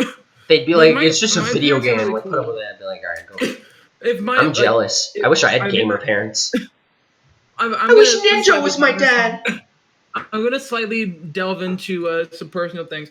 Like back when my dad didn't get unjustly fired from his job. Oh yeah. Like my parents cared about my interests, and they were like, they knew if I was interested in something and I was doing good, they'd get it for me, because they knew I'm a good kid, and they say I deserve it. I say I don't, because I've been told my whole life I've been spoiled, and that kind of stuck to me. How'd you get spoiled on Pokemon your whole life? Oh yeah, it's like, oh, you're middle class, you're spoiled, you don't get to complain, and it's like, well, people also like when I said like, oh hey, I'm going to when we went to like Hawaii, people were like, oh, you're spoiled. That's stupid. Everybody takes vacations. Like even my parents, like we go on vacation like once a year. And usually it will like we as a family go on vacation like once a year, but like my parents probably do their own thing sometimes. Yeah. I feel like we should get more vacation days. Every other country has more vacation days, and they're better for it. I agree. They get like a month of like paid vacation. I think a month or two. I don't remember. I think America, you get like 1 or 2 weeks or something like that. I'd be fine with a month. I would take a month. Hell yeah, that would be good. Like, honestly, I'm just happy with my 3 days to go to Portland. Yeah. Just because it's like that's pretty good. It's my first by myself trip. I'm gonna meet a bunch of YouTubers. Damn, yeah, that's weird. The people I want to meet the most are Gilly the Kid and his girlfriend, who's a streamer who I watch, Blueberry, because they're very nice and very fun. And also, I listen to Gil's music. I listen to his band, and I'm not really a metal or a hardcore kind of person, but his music fucking slaps. He has a good voice. Is Scott the Waz gonna be there? I'm not sure. I know Arlo's gonna be there. Oh boy. If you want, I'll get you a little hello video or something. Sure. From Arlo. That'd be funny. I'll have to think of something like funny for him to say for a video, because I feel like if it's something that I think that he doesn't agree with, like I could obviously be like, Color Splash is the best Paper Mario game, you know, but that's like unoriginal. Yeah. I want it to be like something that like I feel that like he doesn't, that he would say. That would be even funnier. I'd have to watch Subscribe to Candy Garnet on Twitch. That's so cheap though. You'd just be like, no. And that would be you posting it, and it's up to him whether he retweets it or not. Like when you met, what's his name? Patty. Yeah, Patty. You should get him on the podcast. Dude, wait, can we get Defunctland on the podcast? If we could, dude. Like, can you try? If I ask him, hey, if he wants to come on our little nobody podcast, I'd be honored because he is literally easily my top 5 favorite YouTube channels. He sounds pretty chill. He's really cool. It'd be an honor to talk to him. I'd have to watch more of his videos so I don't seem like a fake fan or something. But I also, at the same time, I don't want to be like just fangirling the whole time, you know? I'm really, oh, I love your videos. I don't want that to be like the base of the conversation. Like, I do actually want to like talk about stuff. Like talk about theme parks and new developments. I just love, or just other stuff. Like if he has anything else that he likes. But I just love the one you showed me, the Superstar Limo one. I love how much he fucking like roasted it and hated it. Yeah, because it's according to like pretty much the thing is though, almost every Disney fan who loves the Disney parks fucking despises Superstar Limo just because it's like to this day or like during the time. During the time, and also just because it's a bad attraction. It's just not good. It was made on the cheap because it was made on the cheap because of bad circumstances, and it just turned to be a worse ride because of it. I like how they repurposed them into like the Monsters Inc. ride, and then like some of them are like barely changed. Like the Drew Carey one still has like the money in his hand. The maps. Oh when that. I went there for grad night, I saw it. I was keeping my eye out, and I saw him. I was like, oh my god, there he is. The Drew Carey one. Yeah, I saw all of them. I could point all of them out now. I think the Drew Carey one is like the most noticeable one, just because like I like Drew Carey, but also like the pose he was in, where he was and also the Cher one, just because of also the way she was standing. I'd have to relook at them again. But yeah, that's really funny how they just covered them with the suits. Yeah. Does the Drew Carey one say something like? Does he say that they're like? Are they supposed to be like blueprints or something? Like, is that their excuse? They're star maps. This is meant to be like a map of all the tourist locations in Hollywood in the original. No, I mean in the Monsters Inc. ride. Oh, I don't know. I don't think they have like a. That's pretty funny. I don't know if there is a canon explanation. I'm glad they didn't give him something like way too specific. Like if they gave him like a microphone or something, they definitely have to cover that. Yeah. Or like a bottle or something like that. Mm-hmm. I think I think the thing that like I just think he's a chill dude. Yeah. You're in like a server with him, right, or with a friend of his? No, I was I know in your server I know someone who is friends with one of his friends. Like I'm friends with someone who's a mutual with one of his mutuals. I see. I forget who, but when I mentioned it, they said. Oh my god, I'm in a small server with like a couple of a friend of mine's like close friends and mutuals, and one of them is in a server with Gaijin Goomba, and they said one time he was in a call with him and he like heard his voice without like the voice changer, and I was like, yeah, that's just a normal voice, right? But I was like, dude, you have to get him in the server just so we can talk to him. That'd be so funny. We should get him on the podcast, dude. Dude, I don't know. Dude, that would be so weird. I don't even remember who it was. I'd be like, we should just get everybody every YouTuber that we've taken slight interest in on the podcast. No, just every YouTuber we have like 3 degrees of separation with. Yeah. Just try and close the gap and get them on the podcast. That would be pretty fun. Like let's go to the Game Grumps live show and get them on the podcast. Matt and Ryan. If Super Mega comes to Vegas, I would gladly ask him hey, here's my info. If you want to here's Discord. Yeah, here's my Discord info. Here's my room key. 702. Oink.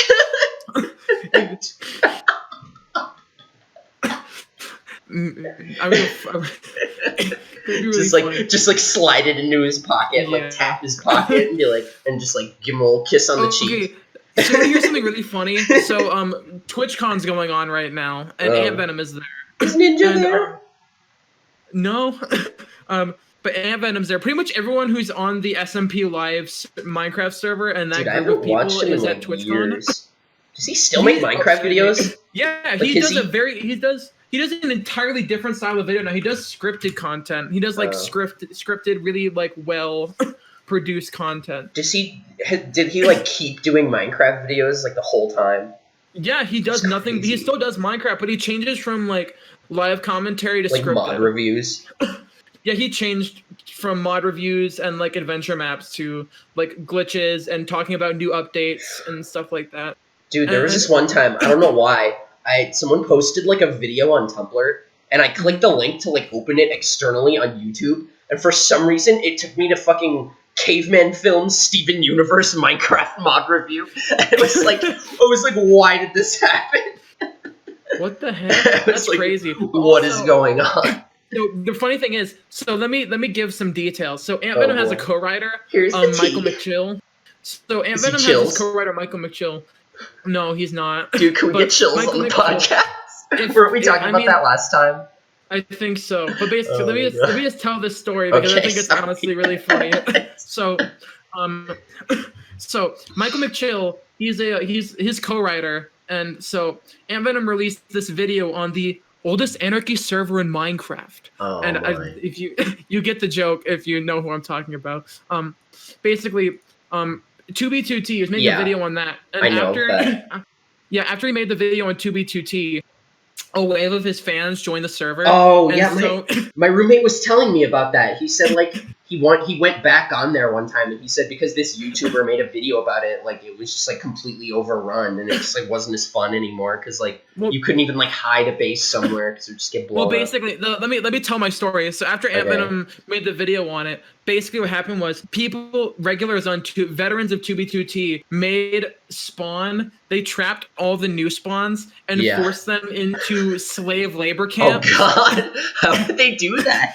They fucking trap them. They have enchanted diamond armor, enchanted diamond swords, and they are fresh spawns. And they said, here's what we do. Here's what you're going to do. You're going to mine obsidian for 3 hours. Jesus Christ. and they did. It's technically not slavery, but it also is because it's a video game. Labor. I mean, it's not forced. You can just sign out, but it's just if you want to play the game. Yeah, if you want to play, but it's still technically forced labor. And they said, it's role play. It's part of the game. If you mine the obsidian for 3 hours, you're free to go. But you know what's really funny? What? Michael McChill is one of the people in the group who started it. Oh my God.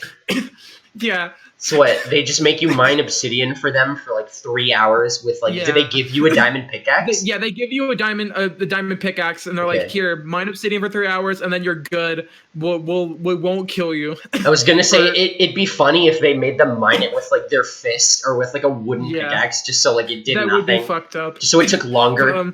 But yeah, Michael McChill was one of the people who instigated the slave labor camp on 2B2T. How did they do it? Did they just have a giant block of obsidian they had to mine, or was there a generator? I think it was just they had this giant thing of obsidian that they purpose built solely for these fresh spawns to work on. It's an actual mining camp, because normally when they do that they build it around a giant deposit of stone. But I just think it's so funny that Ant Venom's co-writer instigated these fucking camps. Maybe he knew. No, he knew that these were his fans. Like No, that no, he, I mean, like, maybe he, like, foresaw that coming, like, when he made the video. So he was I like, mean, oh, I gotta take advantage of this. I'm gonna make a Yeah. slave camp in Minecraft. if I ever meet Michael McChill, what I'm gonna do when I walk up to him is like, is that Michael's slave labor camp McChill? Say, put Minecraft in there just so he knows the context. No, he knows. He Minecraft he slave knows owner. No, he knows. He will Okay. fucking know. Okay, I hope so. Because that would be so weird if he just had no idea what you were talking about. Also, Jay Schlatt, like made a joke when he first met Michael McChill. I was like, is that Michael shaking babies McChill? I mean, there was definitely a reference to something. And but yeah, don't I want to shake meet the baby. Like Cookie Mama. I want to meet the people from SMP Live. They all seem really fun, and also it's really weird. I tweeted this before. Call Me Carson is 20 years old and is fucking living the dream, doing full-time Twitch and YouTube. Jesus. God, I wish that were me. Yeah, same. And he's really fucking funny. Like, yeah, he's in that Joe Swanson meme, right? Yes, that's him. We were just talking about Joe in the beginning of the podcast. We're bringing all kinds of circles around today. Mm-hmm. That was a giant, like, donut. It's like a not a wheelchair, a fucking, like, go-kart donut. Yeah. Bring it around. Bring it around town. Bring it around town. We should get Super Mega to sign our copy of, like, Battle for Bikini Bottom Rehydrated when it comes out. If it does come out physical. Oh, obviously it's going to. Yeah. I feel like that's a shoo-in. Scott the Watch is uploaded, and it's quite possibly the weirdest video concept he's made yet. Today? Yeah, he just uploaded. I thought new episodes were on Sunday. Yeah, I don't know why he uploaded, but he did, and it's about homecoming dance. What? Maybe it's a skit. No, it's a typical Scott the Watch thumbnail. Oh, yeah, it's short. Huh. Hey y'all, Scott here. Guess who didn't have a date? I can't watch it right now. Yeah, same. Oh. I'm gonna wait. Jimmy Wetzel just uploaded a video why I left YouTube. It's like, well, yeah, I've been wondering that for like 3 years. I mean, it's kind of obvious. Very timely. I mean, I didn't think it was obvious. He just kind of dropped off YouTube. I was like, oh, okay. I explained it. Yeah, I know, but I was just like, I didn't really see that aspect. He didn't even address it till now, so it just kind of seems like he didn't care to begin with. Especially since he got his start on YouTube.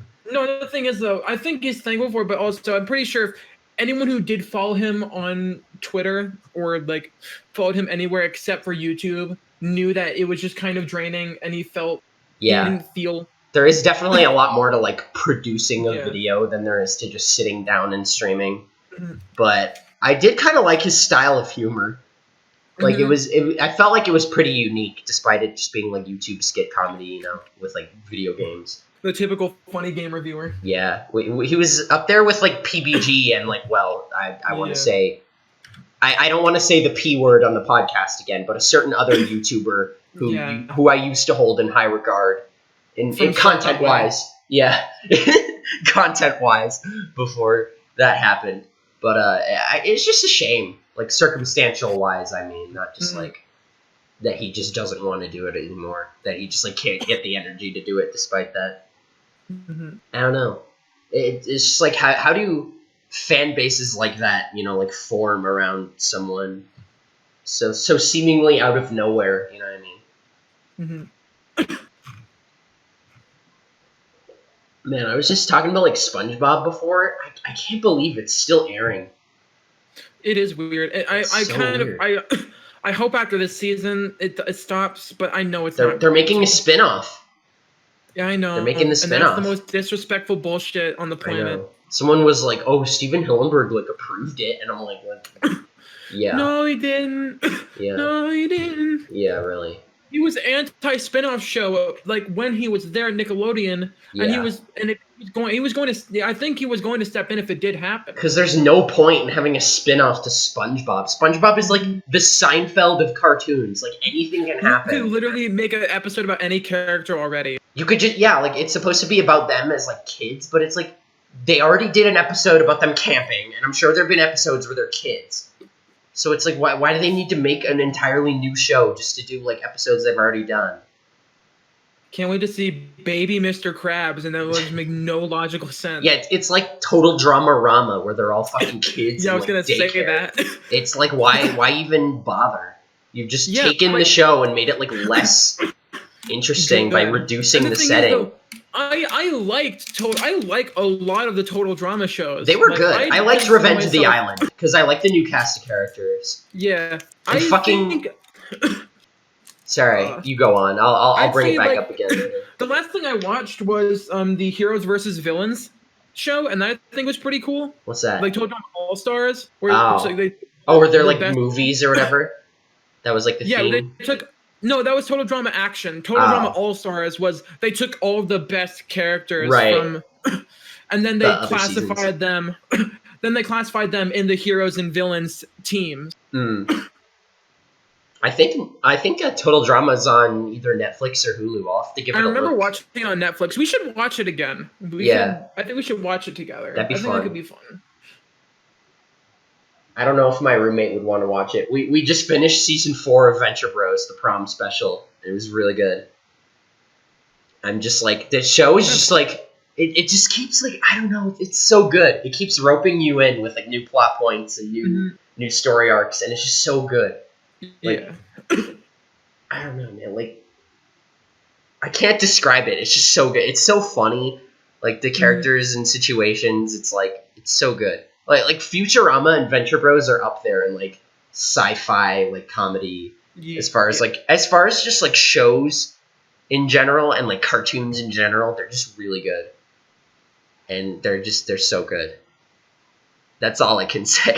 But what was I gonna say? Oh yeah, and fucking Total Drama Rama, fucking like the blonde kid. I think Jude from 16 is in it because I think they're made by like the same studio. Canadian. They're the same studio. It's so weird. Like, why did they put him there? It's so weird. What's his name? Jude, the blonde kid. Which one? There's a lot of blonde. The one with the beanie, the like main character, the boy. I never watched 16. I got confused for a second. Yeah. I didn't like it as a kid because I was like, oh, these kids are like way older than me. I don't get that. And then now that I'm older, I'm like, yeah, I can get it. I can relate. There was also the reunion episode. One of them had a MAGA hat. Oh, I don't think that wasn't real, was it? I think that was a real episode. It was meant to be like teaching about like respecting other people's opinions and stuff. I didn't remember that. I thought that was like an edit, I think, and then I just forgot it. I think it's real. I'm getting my brain wiped by the government. Was it Jonesy? No, it's real. This is a real one. It's called Vote, dude. Oh my god. Oh yeah, that was in like 2016, wasn't it? Yeah. Oh god. That was one of the worst years ever. Yeah, okay, we're gonna jump off this conversation. I just wanted to mention that because I thought it was Yeah, that's all I'm gonna say. Dude, I don't even know what I'm gonna watch after Venture Bros. Like my roommate and I were watching like a bunch of other shows, and then we started Venture Bros, and we just have not been able to stop watching it. We're just like, holy shit, like we're already 4 seasons in. And it's almost over because there's only 3 left because the new seasons come out like every couple years because they take a while to make. And like the season we just finished, season 4, I think that was like 2010. So like the last season was, I think, last year, 2018. I don't remember, but it was. We're getting that, and like the animation and like the style, it just gets better like every season. Like the first episode aired in like 2002, like the pilot, or no, it was like August of 2003, and then the show didn't get picked up until like. No, it was like February of 2003, and then the show didn't get picked up until like August of 2004. So like a year and a half later, it became a series, which is just nuts to think about. Like it took that long for them to like pick up the show and like make a series out of it. It's just like, I'm glad it happened. It's so good. My roommate and I keep quoting it too. We're just like, I can't make any references off the top of my head because all of them will just make no sense out of context, but it's really nice just like finding a show that you just get absorbed in. Isn't Venture Bros the one with the villain whose like girlfriend sounds Dr. Girlfriend voice actor? Yeah, she has a really deep voice. Yeah, that's the whole joke. I think she's nice though. I don't get why people don't like her. It's like, oh, she's a deep voice. Like, who cares? That's not epic. That is not very epic of you. Dude, what should we talk about now? We're only like almost an hour and a half in. Oh man, that's a good question. I actually streamed a couple days ago, which you were there, and I'm glad I could get back into it because it's fun. I hadn't streamed since the first episode of the podcast when we first recorded that live on stream. And I was like, when fuck you my life. when you called me out of the blue, you're just like, fuck it, we're doing a podcast. Yeah. Like, all right. I'm proud of how it turned out, despite like the cutoffs at the beginning and the end. I made do with it, and I was like, whatever, you know. It was pretty fun. It's weird to think it's been like 2 months since then. I can't remember when I originally streamed it. I should have put like the date in the description, like originally streamed so-and-so date. There's probably the archive of my stream in the tab somewhere, I think. Because I don't know what it is. I think Twitch is like starting to keep past broadcasts now for like longer. Because I think it used to be like 2 weeks, but I went in there and I saw like the thumbnail of the podcast. Actually, I might have gone in there and like saved it as a highlight, but I feel like I don't remember doing that. So I really have no idea what Twitch did, but I'm glad it's like still there. Because I'm still seeing like streams from like months ago in like the past archives, which is good. And I just want to fucking play more Gungeon. Like all week I've just been like, I just want to go home and play more Gungeon. Like dude, we gotta do co-op. There's co-op in Gungeon actually. There's a I'd rather wait until I'm more experienced. Yeah, I get it. But there's a character that you can only play in co-op, the cultist. So like you could play like the normal characters and I could be like the side character and it'll be like me getting situated with the side character. And I think I'm like good enough fundamentally, like on average, to like be able to back you up with like a character I've never played before. But it's really interesting. His item that you start with is like a cookie, and you can use it to revive player 1 if they die 1 time. And then his passive is when player 1 is dead, player 2 gets like a power boost. So like they become stronger. I don't know if it gives them like more health or it's probably just like more damage. I don't know the specifics, but it is really cool. And I really want to try it out. It looks so fun. But I don't know anyone in like real life who is like good at the game or likes the game or whatever. But I'm looking forward to it. If you get like another eShop card, I'll get you Gungeon for Christmas or something. Or I'll get you an eShop card and I'll be like, get fucking Gungeon. I'm cool with that. Or I'll just come home for Thanksgiving and get it. That would be fine. Because I just want you to play it so that by the time we can like play it together, if we do like a Let's Play or something, that would actually be pretty fun, us playing together. Yeah. I agree. Because the cultist actually has his own ending too. The co-op only character, which like you know about like the lore of the game, right? Where you're trying to like kill your past. Not really. You basically are going into the Gungeon for the gun that can kill the past, and you need like you learn when you get to the forge. Oh, you need the parts to make the bullet that can kill the past because you can't shoot a gun without a bullet. So you have to like. There's a different bullet part on each floor, and they're like hidden in various ways. And the cultist you can only do if you have like the bullet already, because if the cultist picks up the bullet parts that are passive items, because one of them you pick up and it takes up your active item slot. So you effectively, unless you're playing the pilot who has 2, which he already starts with 1, but he has like 1 extra because of his passive. I'm just like nerding out here, but I mean, it's all good. I mean, I've been nerding out about Ace Attorney, so that's true. It's fair. And yeah, I never really put that together. I always forget like myself when I do it, or like I tend to be more forgiving of like other people when they do it. I'm saying yes, whatever. But like when I do it, I'm like, oh, sorry. But if you pick up the passive items, you can't drop them because they're important items. So if the cultist picks up the passive items, they can't give it to the blacksmith and the forge, so she can't make the bullet. So you have to like have it already made and then like go. You know what I could try? I could just go into co-op and then let player 1 die and then just attempt to run on my own as the cultist. That's not a bad idea. That would be good for like practice. Yeah. The fucking R button on my Joy-Con is jammed. Like it works like less than half the time, which I'm mad about. So I have to Sorry get it for the repaired. I probably have to take it to like the game store. I was taking a sip of water there. So you're all good. But I probably have to take it to like the game store and see if they can replace it.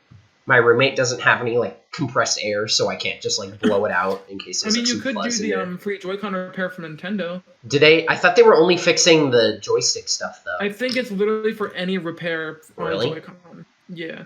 Oh, that would be cool. I could use a new R button because I'll be jamming that button to use my invincibility item, and then it just won't go off, and I'm like, great. That's why I use the Pro controller because it actually has like buttons. That was a problem with like the DSi for a while. Dude, we were talking about Flipnote. Did you ever see those Flipnotes where it's like how to fix your L button? Because like the L was like undo. L was like undo in Flipnote Studio. So like people were probably mashing L a lot to like undo lines. So like there were tutorials where it's like, you know those ones where it's just like sped up and it's like 10 slides, but you're supposed to go like frame by frame so you can like read it. Yeah. One of them was, I read one of them and it's just like, put your mouth on the button and like blow into it so that the air comes out the other end. And that worked like sometimes, but I think after a while it just stopped working. Because I think it was just a problem with the button itself. Because on the DSi and like, they were super skinny. Like on the DS Fat, they went around like the back. You remember that? And they actually were like buttons. But like on the DSi, they were super skinny and like probably really prone to breaking. Yeah. Oh, dude, wait. Were those Switch Lite controllers that you posted in my server, were those real? Star posted those. Yeah. That was made by You were 8-Bit talking about it, right? That was 8-Bit Dough? They were making those? That's so funny. The 3D pads. The 3D pad. That should have been for the 3DS.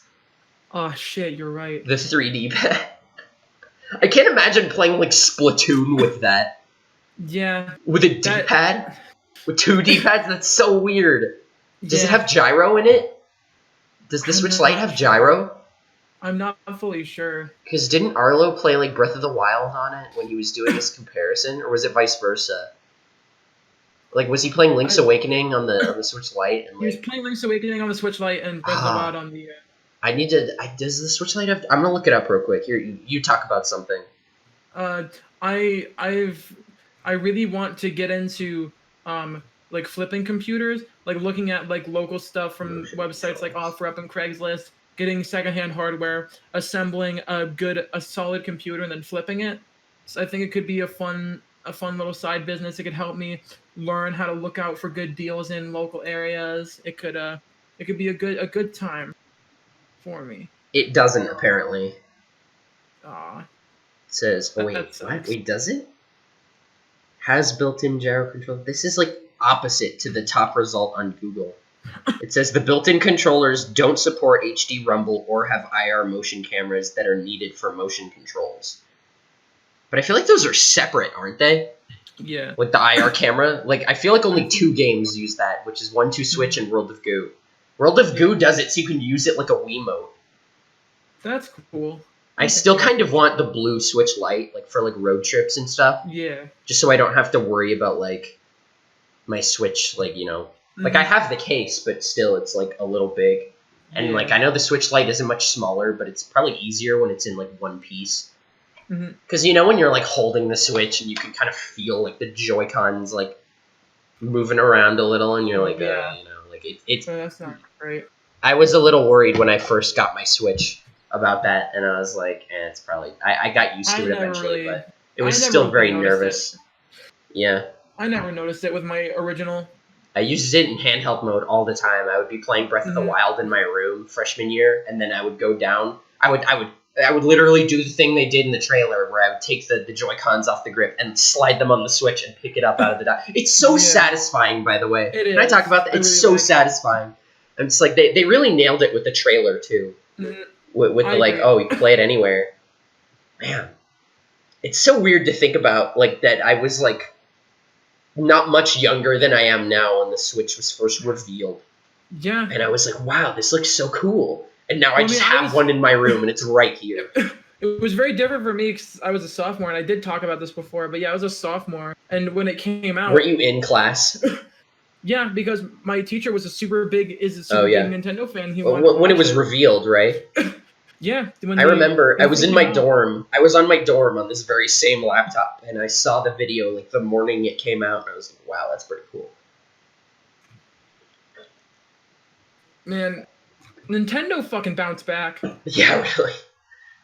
I feel like they kind of knew what they were going for with the Wii U. Like I feel like the Switch was like okay, we got it this time. Like here Yeah, we you did go. it. We did Seamless it. Boy, handheld to Seamless, we TV did play. it. Yeah. Well, no, I mean for the Switch. The Switch is like Uh, seamless handheld to TV play. yeah. And whereas like the Wii U was like supposed to be at the same time, Yeah. rather the Switch is just you could go back and forth, which I still think they should make like a gamepad sort of like add-on or something Device. for the Switch, because there's still so much they could do. Like they really never tapped that potential that the gamepad had. And since the Switch actually like works like from the TV, it like I think a Bluetooth, like a wireless Bluetooth thing could just work so well. Like just plug it into the side and then like plug a thing into the bottom of the Switch, and then boom, like your Switch in handheld mode is now a gamepad, and like the thing is also on the TV.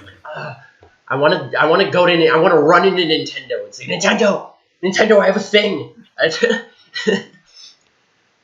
Can you help me like blueprint a design for like an adapter or something?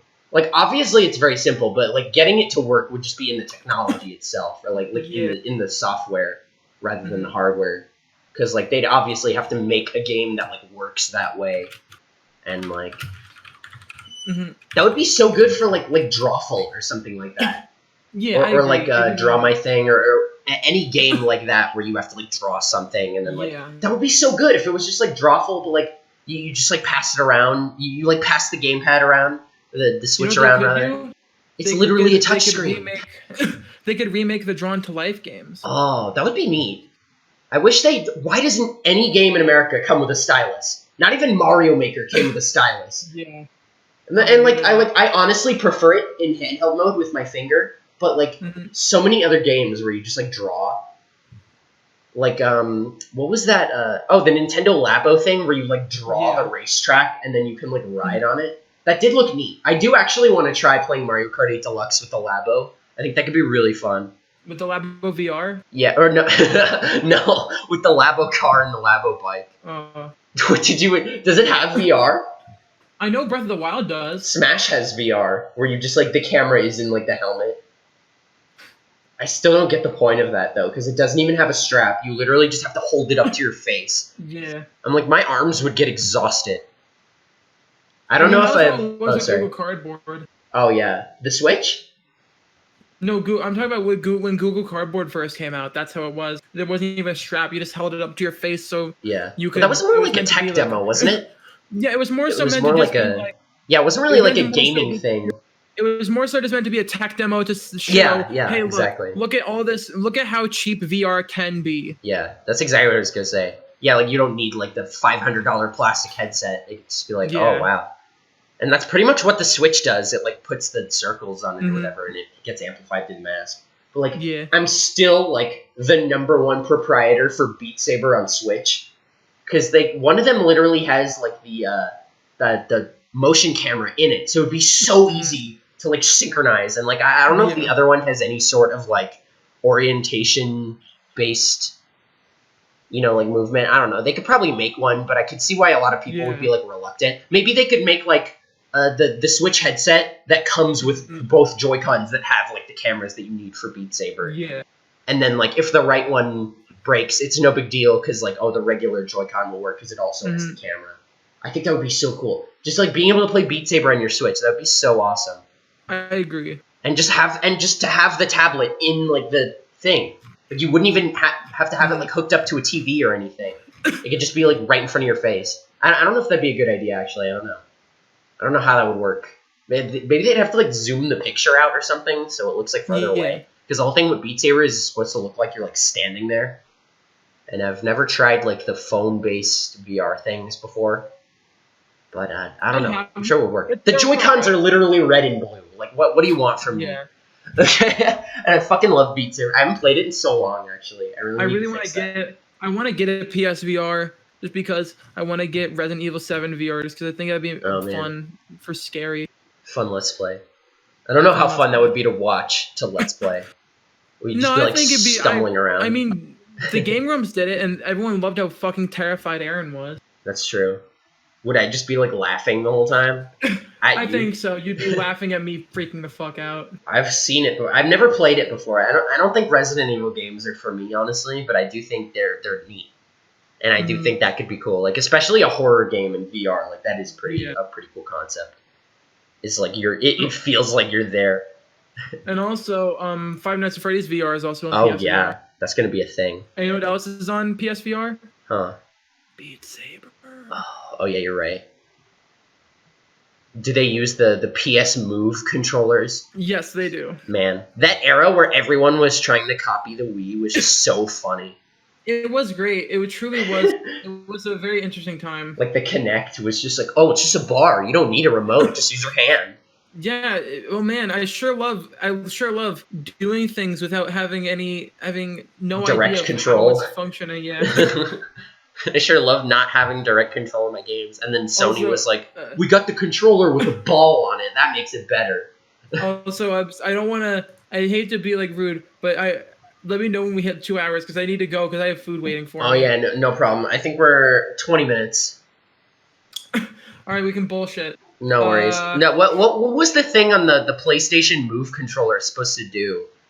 Was it supposed to like? Ball? Yeah, was it supposed to like increase like inputs or just like have better reception or something? I think it was meant to sync up with the camera so it could be easier to track. Oh, I see. But wasn't the Wiimote the other way around? Like the Wiimote sent the signal to the bar and not vice versa? Yes. Yeah. So that makes it kind of easier. So that way you're like pointing from here to the bar, and like the bar is obviously easier to pick up. Because the PSVR used a camera, and the Wii used a sensor bar. Yeah. Yeah, so you had to like set up a camera and everything, which is kind of shady too. Whereas Nintendo is literally just like a sensor bar. I still have mine on my TV, even though I haven't used it for anything. I have my Wii and Wii U sensor bar taped together on my... 2 for 1.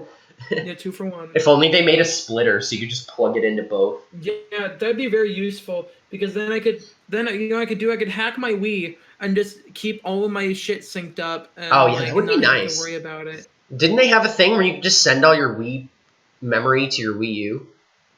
Yeah, but Why did you see that? I want to hack my Wii so I don't touch my Wii U for now because I love my Wii U and I'd rather get a separate Wii U to fuck around with because I'm not gonna be using my Wii for anything really. So that's what I'm saying. Like, can you send all your like game progress from your games to your Wii U? I already did a long time ago. Okay. So you're just keeping it set up so you can like fuck around with it and like see if shit works. That's what I'm planning on. I see.